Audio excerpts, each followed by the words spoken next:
एक हरे भरे शांत छोटे से गांव में एक साधारण परिवार रहता था। माता पिता मेहनती और संस्कारी थे। उनकी दो बेटियां थीं, सुनीता और अनीता। सुनीता रूप रंग में बहुत सुंदर थी, जबकि अनीता साधारण और सांवले रंग की थी। बचपन से ही दोनों बहनों में गहरा प्रेम था। अनीता हमेशा अपनी बहन का ध्यान रखती, उसके लिए छोटी छोटी खुशियां ढूंढती। माता पिता दोनों बेटियों को समान स्नेह देते थे।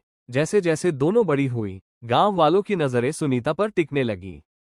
कुएं से पानी भरने जाएं या सब्जी लाने, हर जगह लोग सुनीता की सुंदरता की तारीफ करते। अनीता ये सब चुपचाप देखती, लेकिन उसके मन में ईर्ष्या नहीं थी। एक दिन अचानक मां की तबीयत बिगड़ने लगी। ठंड से उनका शरीर कांपने लगा, कमजोरी बढ़ती गई। अनीता रात दिन मां की सेवा करती रही, कभी माथा सहलाती, कभी दवा देती। सुनीता भी दुखी थी, पर मां धीरे धीरे संसार छोड़ गई। मां के अंतिम समय में बस यही संतोष था कि उनकी बेटियां एक दूसरे से प्रेम करती है।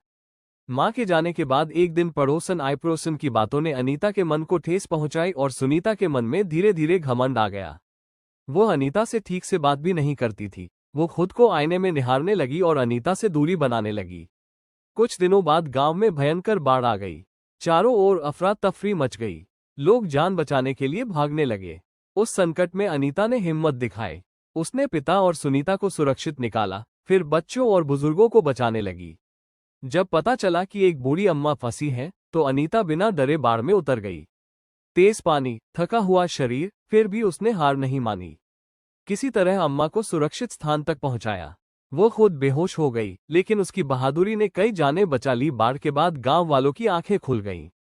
उन्हें समझ आया कि असली ताकत सुंदरता में नहीं, बल्कि साहस और अच्छे कर्मों में होती है। सुनीता को भी अपनी भूल का एहसास हुआ और उसने अनीता को गले लगा लिया।